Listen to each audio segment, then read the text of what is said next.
नमस्कार दोस्तों, स्वागत है आपका आज के मुख्य समाचारों में। यहां पर आपको देखने को मिलेंगे आज की तमाम बड़ी खबरें मुख्य समाचार ब्रेकिंग न्यूज अपडेट्स के रूप में। चलिए दोस्तों, जान लेते हैं आज की पहली बड़ी खबर।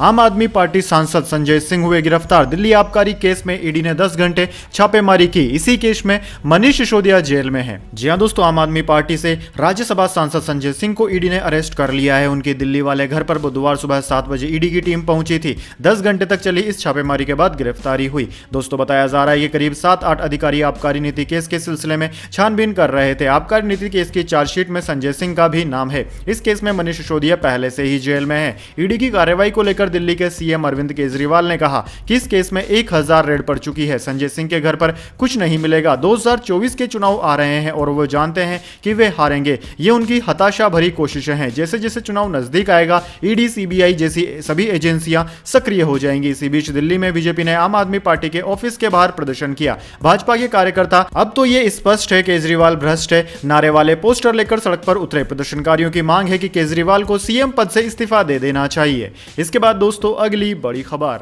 उज्ज्वला सिलेंडर पर सब्सिडी 200 से बढ़ाकर 300 रुपए। 14.2 किलो वाले सिलेंडर की भोपाल में कीमत 608, दिल्ली में 603। जी हां दोस्तों, केंद्र सरकार ने बुधवार 4 अक्टूबर को उज्ज्वला योजना में 14.2 किलो वाले एलपीजी सिलेंडर पर मिलने वाली सब्सिडी को 200 रुपए से बढ़ाकर 300 रुपए करने की घोषणा की है। भोपाल में सब्सिडी के साथ यह सिलेंडर पहले 708 रुपए का मिल रहा था, जो अब 608 रुपए में मिलेगा। उज्ज्वला योजना के तहत अब तक देश में 9.6 करोड़ से ज्यादा कनेक्शन दिए जा चुके हैं। इस स्कीम को 1 मई 2016 को उत्तर प्रदेश के बलिया में लॉन्च किया गया था। इस योजना की सब्सिडी पर वित्त वर्ष 2022-23 में 6100 करोड़ रुपए खर्च हुए थे। दोस्तों, इससे पहले अगस्त में रक्षाबंधन के ठीक पहले सरकार ने एलपीजी सिलेंडर के दामों में 200 रुपए की कटौती की थी। ये कटौती सभी के लिए की गई थी। इस कटौती के बाद भोपाल में बिना सब्सिडी वाला सिलेंडर 1108 रुपए से घटकर 903 रुपए का हो गया। वहीं दोस्तों, एक दिन पहले ही कमर्शियल सिलेंडरों की कीमतों में वृद्धि की गई है। कमर्शियल सिलेंडर 200 रुपए महंगा हो चुका है। इसके बाद दोस्तों, अगली बड़ी खबर। कनाडाई डिप्लोमेट्स के हटने से भारतीयों को वीजा के लिए हो सकती है मुश्किलें।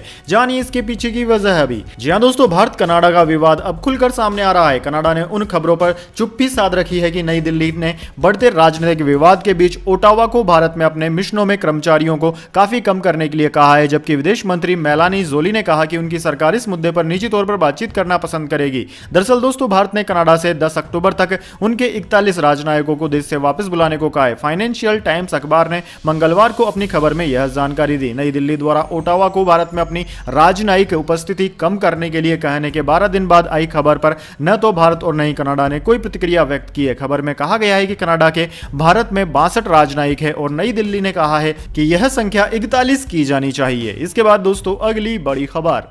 Neeraj Chopra wins Asian Games gold. Neeraj Chopra ने रच दिया फिर से इतिहास। सीजन बेस्ट के साथ भारत को 17वां गोल्ड दिलाया। जी हां दोस्तों, भारत के star javelin throw athlete Neeraj Chopra ने चीन के हांगझोउ में जारी 19वें एशियन गेम्स में इतिहास रच दिया है। नीरज ने लगातार दूसरी बार गोल्ड पर निशाना साधा। नीरज ने बुधवार को भारत को ओवरऑल 17वां स्वर्ण पदक दिलाया। मौजूदा ओलंपिक चैंपियन नीरज चोपड़ा से एशियाड में इसी प्रदर्शन की उम्मीद की जा रही थी और उन्होंने देशवासियों को निराश नहीं किया। इस एशियाई खेलों में भारत ने अभी तक 17 गोल्ड अपने नाम कर लिए हैं। वहीं दोस्तों, जेवलिन थ्रो में भारत के किशोर जेना ने पहला थ्रो 81.26 मीटर का किया। जेना ने दूसरे प्रयास में 89.9 मीटर का थ्रो किया। जेना तीसरे में अपने पर्सनल बेस्ट पर रहे और उन्होंने सिल्वर मेडल पर कब्जा कर लिया। यानी कि दोस्तों, जेवलिन थ्रो का सिल्वर और गोल्ड मेडल भारत के नाम ही रहा। इसके बाद दोस्तों, अगली बड़ी खबर। राजस्थान इलेक्शन 2023। पूर्व सीएम वसुंधरा राजे ने नया राजस्थान बनाने का दिया मंत्र। कहा वही राज कर सकता है जो जनता के लिए सोचता है। जी हां दोस्तों, साल के अंत में राजस्थान में विधानसभा चुनाव होने वाले हैं, जिसकी तैयारियां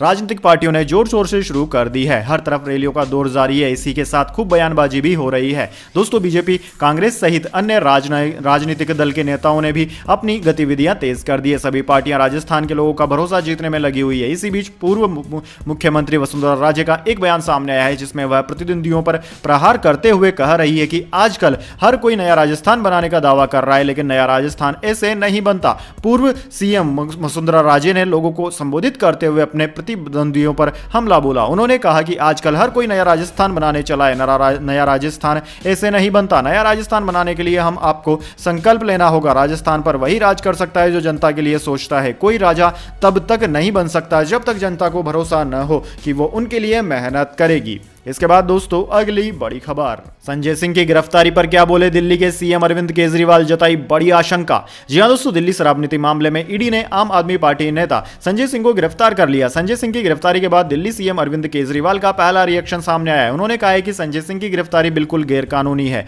सीएम केजरीवाल ने अपने एक्स हैंडल से पोस्ट किया, संजय सिंह की गिरफ्तारी बिल्कुल गैरकानूनी है। ये मोदी जी की बौखलाहट दर्शाता है। चुनाव तक ये कई और विपक्षी नेताओं को गिरफ्तार करेंगे। इससे पहले आम आदमी पार्टी सांसद संजय सिंह के यहां ईडी की छापेमारी पर दिल्ली के मुख्यमंत्री अरविंद केजरीवाल ने कहा कि संजय सिंह के घर ईडी की छापेमारी एक हारते हुए आदमी की आखिरी कोशिश है। सवाल पूछने वालों के यहां छापेमारी हो रही है। 2024 के चुनाव तक अभी और कई लोगों पर छापेमारी होगी। इसके बाद दोस्तों अगली बड़ी खबर, रणवीर कपूर को ईडी का समन, 6 अक्टूबर को बुलाया। बैटिंग ऐप के मनी लॉन्ड्रिंग केस में नाम, हवाला से पैसे लेने का लगा आरोप। जी हां दोस्तों, बॉलीवुड एक्टर रणवीर कपूर को ईडी ने बुधवार को समन भेजा है। एजेंसी ने उन्हें 6 अक्टूबर को पूछताछ के लिए बुलाया। महादेव ऑनलाइन बैटिंग ऐप के 5000 करोड़ के मनी लॉन्ड्रिंग केस में रणवीर कपूर का नाम सामने आया है। केस के मुख्य आरोपी सौरभ चंद्राकर की शादी में वे शामिल हुए थे। आरोप है कि रणवीर समेत कई सेलेब्स को इसके लिए हवाला से पैसे दिए गए थे। रणवीर पर इस ऐप के प्रमोशन का भी आरोप है। ईडी का दावा है कि रणवीर को बड़ी रकम कैश में मिली। ईडी ऑनलाइन गेम के विज्ञापन के जरिए फंडिंग की भी जांच करेगी। अब देखना यह होगा कि रणवीर ईडी के सामने पेश होते हैं या वे अपने वकील के जरिए ही इस समन का जवाब देंगे। दोस्तों, इससे पहले खबर थी कि ईडी इस मामले में टाइगर श्रॉफ, नुसरत भरूचा, सुखविंदर सिंह, नेहा कक्कड़ और सनी लियोनी समेत 17 सेलेब से पूछताछ कर सकती है। अब रणवीर का नाम भी इस लिस्ट में शामिल हो गया है। इसके बाद दोस्तों अगली बड़ी खबर, अमिताभ बच्चन की बात से होगा दुकानदारों को नुकसान, दर्ज शिकायत, 10 लाख के जुर्माने की मांग। जी हां दोस्तों, ये दुकानदार पर नहीं मिलने वाला। एक एड में अमिताभ बच्चन को यह लाइन कहना महंगा पड़ सकता है। उनसे जवाब मांगा गया है। उनके खिलाफ शिकायत दर्ज करा दी गई है। शिकायत में यह भी कहा गया है कि उन्होंने जनता से झूठ बोला, उनके बीच भ्रम फैलाया है। इस एड की जमकर आलोचना की जा रही है। दरअसल दोस्तों, आपकी जानकारी के लिए बता दें, ई कॉमर्स साइट फ्लिपकार्ट की बिग मिलियन सेल शुरू होने जा रही। इस वजह से कंपनी के कई विज्ञापन वायरल हो रहे हैं। इसी बीच कंपनी के ब्रांड एम्बेसडर अमिताभ बच्चन का भी एक एड देखने को मिला, जहां वो कंपनी के ऑफर्स के बारे में बात करते दिख रहे हैं, लेकिन उनकी कही एक लाइन ने सभी को नाराज कर दिया। बिग बी ने एड में कहा कि यह दुकान पर नहीं मिलने वाला। इस बात पर CAIT यानी कि confederation of all India traders ने कंपनी और एक्टर के खिलाफ CCPA central consumer protection authority में झूठा दावा करने का आरोप लगाते हुए शिकायत दर्ज कराई है। CAIT ने इस विज्ञापन को देश के छोटे व्यापारियों के खिलाफ बताया, साथ ही विज्ञापन को वापस लेने की मांग भी की है। कहा गया है कि इस विज्ञापन के जरिए कंपनी और एक्टर दोनों ने ऑफलाइन दुकानदारों को नीचे दिखाने की कोशिश की है। इसके बाद दोस्तों अगली बड़ी खबर, उज्जैन दुष्कर्म कांड के आरोपी के खिलाफ बुलडोजर एक्शन, सरकारी जमीन पर बना मकान गिराया। जी हां दोस्तों, मध्य प्रदेश के उज्जैन में 12 साल की बच्ची से हुए दुष्कर्म कांड के मामले में आज मुख्य आरोपी भरत सोनी के अवैध निर्माण पर बुलडोजर चला। आरोपी ने उज्जैन के नानाखेड़ा क्षेत्र में सरकारी जमीन पर कब्जा कर रखा था। इसमें वह अपने माता पिता, भाई और भाभी के साथ कई सालों से रह रहा था। इतना ही नहीं, अवैध मकान में आरोपी ने मंदिर भी बना रखा था। जानकारी के मुताबिक भारी पुलिस बल की मौजूदगी में आरोपी के घर को गिराया गया। आज नगर निगम की टीम आरोपी के घर पहुंची। टीम ने अवैध निर्माण को गिराकर अवैध कब्जे को खाली करा लिया। आरोपी भरत सोनी सरकारी जमीन पर मकान बनाकर सालों से यहां रह रहा था। वहीं आरोपी भरत पुलिस की गिरफ्त में है। दोस्तों, आपकी जानकारी के लिए बता दें, सतना में शिप्रा एक्सप्रेस में सवार होकर स्कूल में पढ़ने वाली मानसिक रूप से कमजोर बच्ची उज्जैन के लिए आ गई थी। 25 सितंबर को बच्ची रेलवे स्टेशन पर उतरी। ड्राइवर भरत सोनी ने बच्ची को अकेला देखकर अपने ऑटो में बिठा लिया। इसके बाद जीवन खेड़ी इलाके में ले जाकर उसके साथ दुष्कर्म किया। इसके बाद दोस्तों अगली बड़ी खबर, केमिस्ट्री के नोबेल विजेताओं के नाम हो गए लीक। इन 3 अमेरिकी साइंटिस्ट को मिला पुरस्कार। जी हां दोस्तों, स्वीडिश मीडिया आउटलेट्स ने बुधवार को केमिस्ट्री में इस साल के नोबेल पुरस्कार विजेताओं के कथित रूप से लीक हुए नाम प्रकाशित किए। यह नोबेल ट्रस्ट की ओर से विजेताओं की घोषणा होने से कुछ घंटे पहले हुआ। नोबेल पुरस्कार के विजेताओं के नाम लीक होना एक दुर्लभ मामला है, क्योंकि विभिन्न पुरस्कार देने वाली अकादमियां घोषणा होने तक विजेताओं के नाम गुप्त रखने के लिए काफी प्रयास करती है। स्वीडन के अखबार डेगेंस न्यूटर और सार्वजनिक प्रसारक स्वीडिश टेलीविजन और स्वीडिश रेडियो ने royal Swedish academy of sciences से एक प्रेस विज्ञप्ति प्राप्त करने की सूचना दी, जिसमें 3 अमेरिकी रसायन वैज्ञानिकों के नाम दिए गए थे। अकादमी की प्रेस प्रवक्ता ईवा नेवेलियस ने इस बारे में पूछा जाने पर न्यूज एजेंसी AFP से कहा कि जब तक हमें पता नहीं चलता कि क्या हुआ है, हम इस पर टिप्पणी नहीं कर सकते, हमें इस पर गौर करना होगा। वैसे दोस्तों, स्वीडिश मीडिया रिपोर्ट्स के अनुसार रसायन शास्त्र में इस साल के नोबेल पुरस्कार विजेताओं में मैसाचुसेट्स इंस्टीट्यूट ऑफ टेक्नोलॉजी के मोंगी बावेडी, कोलंबिया विश्वविद्यालय से लुइस ब्रूस और नैनो क्रिस्टल टेक्नोलॉजी में काम करने वाले एलेक्सी एकिमोव शामिल हैं। इसके बाद दोस्तों अगली बड़ी खबर, भारत ने वह किया जो यूएनबी नहीं कर पाया, G20 की सफलता को लेकर बोले अमिताभ कांत। जी हां दोस्तों, मुंबई में हो रहे इंडिया टुडे कॉन्क्लेव में बुधवार को भारत के G20 के शेरपा रहे अमिताभ कांत ने हिस्सा लिया। इस दौरान उन्होंने बताया कि नई दिल्ली में सफलतापूर्वक संपन्न हुए G20 सम्मेलन में भारत को किन किन चुनौतियों का सामना करना पड़ा। कांत ने यह भी बताया कि नई दिल्ली G20 नेतृत्व घोषणा पर सभी देशों के साथ कैसे सहमति बनाई गई। उन्होंने कहा कि हमारे सामने कई तरह की चुनौतियां थी, चाहे वो क्लाइमेट चेंज से संबंधित हो, एनर्जी से संबंधित हो या जियोपॉलिटिक्स से संबंधित पैरा पर सहमति बनाना हो। इसलिए हम इस पर सहमति बनाने के लिए दिल्ली से दूर इस पर बात कर रहे थे जिससे किसी भी देश के राष्ट्रीय अध्यक्ष डिस्टर्ब ना हो। इसके बाद दोस्तों अगली बड़ी खबर, इमरान मसूद थामेंगे कांग्रेस का दामन, 7 अक्टूबर को पार्टी में होंगे शामिल। जी हां दोस्तों, उत्तर प्रदेश के एक बड़ी राजनीतिक खबर सामने आ रही है। हाल ही में अनुशासनहीनता के आरोप में बसपा सुप्रीमो मायावती ने इमरान मसूद को पार्टी से निकाल दिया था। अब इमरान मसूद की कांग्रेस में घर वापसी होने वाली है। दरअसल दोस्तों, एबीपी न्यूज से खास बातचीत में इमरान मसूद ने कांग्रेस ज्वाइन करने के संकेत दिए हैं। इमरान मसूद इसी हफ्ते कांग्रेस में शामिल होने जा रहे हैं। वह 7 अक्टूबर को दिल्ली में कांग्रेस का हाथ थामेंगे। लंबे समय तक कांग्रेस नेता रहे इमरान मसूद 2022 विधानसभा चुनाव से पहले कांग्रेस का दामन छोड़ सपा में शामिल हो गए थे। बाद में उन्होंने बसपा का दामन थाम लिया था। पश्चिम यूपी के कद्दावर नेता इमरान मसूद ने एबीपी न्यूज से खास बातचीत के दौरान केंद्रीय मंत्री संजीव बालियान की पश्चिम यूपी को अलग प्रदेश बनाने की मांग का समर्थन किया। इसके बाद दोस्तों जाने अगली बड़ी खबर, लेकिन उससे पहले मेरी आपसे एक छोटी सी रिक्वेस्ट है, अगर दोस्तों आपको अभी तक हमारी न्यूज़ पसंद आई है तो इसे एक छोटा सा लाइक जरूर दे दीजिए, और अगर आपको पसंद नहीं आई है तो बेशक आप डिसलाइक भी कर सकते हैं, लेकिन दोस्तों लाइक और डिसलाइक जरूर कीजिए, क्योंकि दोस्तों यही हमारी मेहनत का फल होता है और इसी से हमें पता चलता है कि आपको हमारी वीडियोज़ पसंद आ रही है या नहीं। तो चलिए दोस्तों जान लेते हैं आज की अगली बड़ी खबर। शेयर बाजार में लगातार दूसरे दिन गिरावट, सेंसेक्स 286 अंक गिरकर 65,226 पर बंद, निफ्टी भी 92 अंक टूटा। जी हां दोस्तों, शेयर बाजार में बुधवार को गिरावट देखने को मिली। सेंसेक्स 286 अंक गिरकर 65,226 के स्तर पर बंद हुआ। वहीं निफ्टी में 92 अंकों की गिरावट रही है, 19,436 के स्तर पर बंद हुआ। सेंसेक्स के 30 शेयरों में से 21 में गिरावट और 9 में तेजी देखने को मिली। इससे पहले दोस्तों कल बाजार में भी गिरावट देखने को मिली थी। आज auto, capital goods, power, PSU bank, capital goods, metal और रियल्टी इंडेक्स 1 से 3% के साथ गिरावट के साथ बंद हुए। वहीं आईटी शेयरों में हल्की खरीदारी देखने को मिली। रुपया अमेरिकी डॉलर के मुकाबले 4 पैसे कमजोर होकर 83 रुपए 24 पैसे पर बंद हुआ। अब दोस्तों बात कर लेते हैं निफ्टी 50 के टॉप गेनर और टॉप लूजर स्टॉक्स की। तो दोस्तों निफ्टी 50 के टॉप गेनर्स में आज अडानी एंटरप्राइजेज, नेस्ले और आइसर मोटर्स रहे, जबकि टॉप लूजर्स में एक्सिस बैंक, एसबीआई और एनटीपीसी रहे। इसके बाद दोस्तों अगली बड़ी खबर, सिक्किम में बादल फटने से 5 की मौत, जवानों समेत 40 लापता। पीएम मोदी ने सीएम प्रेम तमांग से की बात। जी हां दोस्तों, सिक्किम में बादल फटने से अचानक आई प्राकृतिक आपदा के कारण अब तक 5 लोगों ने जान गंवा दी और सुरक्षा बलों के जवान समेत 40 लोग लापता बताए जा रहे हैं। इस बीच स्थिति का जायजा लेने के लिए प्रधानमंत्री मोदी ने बुधवार को सिक्किम के मुख्यमंत्री प्रेम सिंह तमांग से बात की। पीएम मोदी ने अपने आधिकारिक एक्स हैंडल से पोस्ट किया। सिक्किम के मुख्यमंत्री प्रेम सिंह तमांग से बात की और राज्य के कुछ हिस्सों में दुर्भाग्यपूर्ण प्राकृतिक आपदा के मद्देनजर स्थिति का जायजा लिया। चुनौती से निपटने में हर संभव सहयोग का आश्वासन दिया। मैं सभी प्रभावितों की सुरक्षा और भलाई के लिए प्रार्थना करता हूं। दोस्तों आपकी जानकारी के लिए बता दें, इस आपदा के कारण 5 पुल ढह गए हैं, जिसमें मगतम झील का पुल, सिंगताप का इंद्राणी पुल, शिरवानी का पुल, लिंगी पुल और जुंगू का पुल शामिल है। चुंगथान में 1200 मेगावाट का तिस्ता ऊर्जा बांध बुरी तरह से प्रभावित हुआ है। सिंगताप में एनएचपीसी का बांध भी क्षतिग्रस्त हुआ है। इसके बाद दोस्तों अगली बड़ी खबर, स्वदेश फिल्म की एक्ट्रेस गायत्री जोशी की कार का हुआ एक्सीडेंट, हादसे में एक्ट्रेस सुरक्षित, स्विस कपल की मौत, वीडियो भी आया सामने। जी हां दोस्तों, बॉलीवुड के बादशाह शाहरुख खान के साथ फिल्म स्वदेश से डेब्यू करने वाली गायत्री जोशी इंडस्ट्री को अलविदा कहकर जा चुकी है। गायत्री का इटली में एक्सीडेंट हो गया है। जिस समय गायत्री की कार का एक्सीडेंट हुआ उस समय वह अपने पति विकास ओबेरॉय के साथ थी। उनके एक्सीडेंट का वीडियो भी सोशल मीडिया पर वायरल हो रहा है। इस एक्सीडेंट में गायत्री और विकास ठीक है, लेकिन दूसरी कार में मौजूद एक स्विस कपल की मौत हो गई। गायत्री अपने पति के साथ इटली में वेकेशन मनाने के लिए गई हुई थी, जहां यह एक्सीडेंट हुआ। द फ्री जर्नल की रिपोर्ट के मुताबिक यह हादसा इटली के सार्डिनिया के एक इलाके में हुआ, जहां गायत्री अपने पति के साथ लैम्बोर्गिनी कार में थी। उनकी कार की टक्कर फरारी से हुई।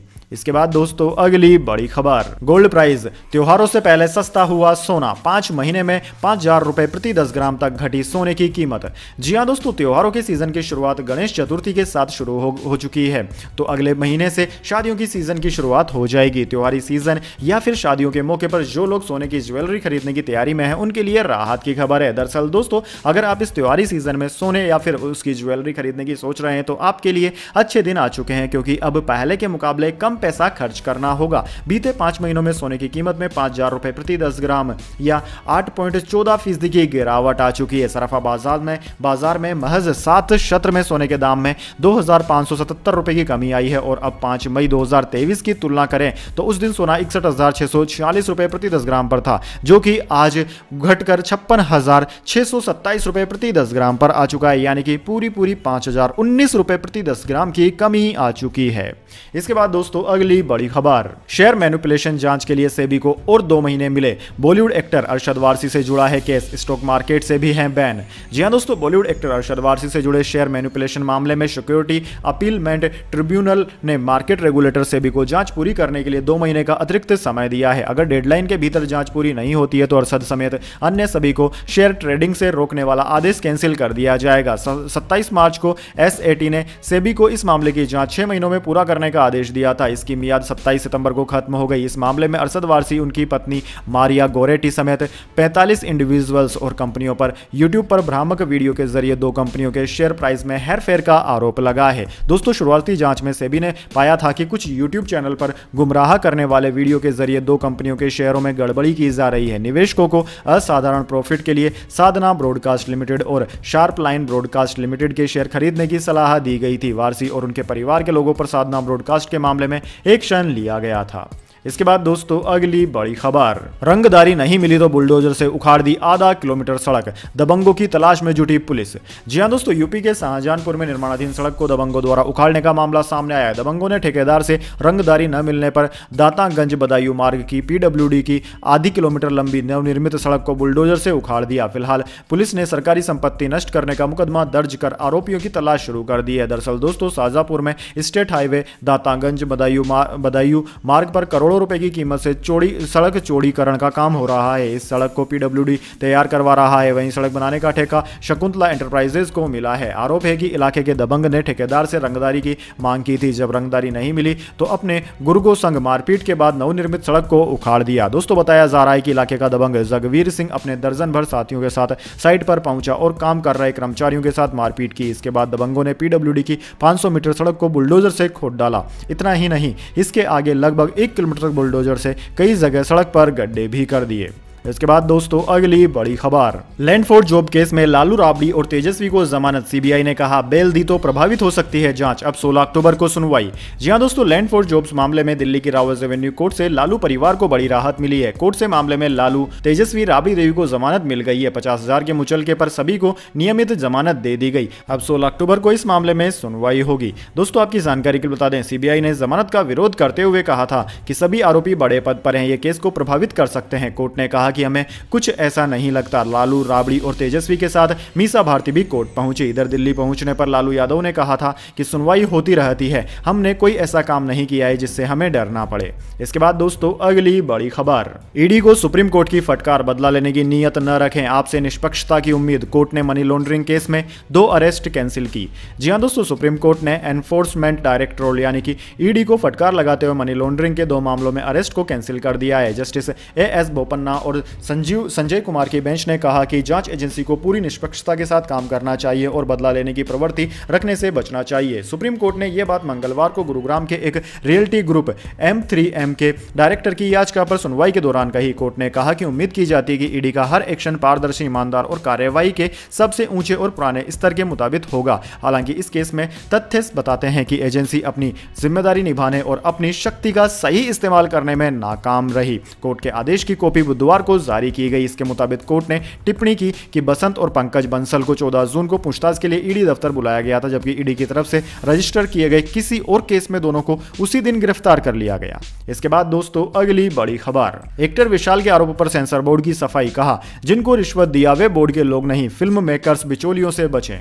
जी हां दोस्तों, सेंसर बोर्ड ने तमिल एक्टर विशाल के रिश्वत वाले आरोपों पर सफाई दी है। बोर्ड ने स्टेटमेंट जारी कर कहा है कि विशाल से जिन लोगों ने पैसे लिए हैं उनके बोर्ड से कोई ताल्लुकात नहीं है, वे थर्ड पार्टी के लोग हैं। बोर्ड ऐसे लोगों को मान्यता नहीं देता। बोर्ड ने कहा कि हम इस पूरे मामले की छानबीन कर रहे हैं, इस मामले की जड़ तक जाकर दोषियों को ढूंढ निकालेंगे। अगर कोई बिचौलिया या एजेंट पैसे ऐंठने की कोशिश करे तो फिल्म मेकर्स हेल्प डेस्क की मदद से उसकी शिकायत कर सकते हैं। सेंसर बोर्ड के चेयरमैन प्रसून जोशी ने कहा कि एक जिम्मेदार संस्था होने के नाते CBFC यह सुनिश्चित करती है कि फिल्म सर्टिफिकेशन का प्रोसेस पूरी तरह पारदर्शी और ईमानदारी पूर्वक हो।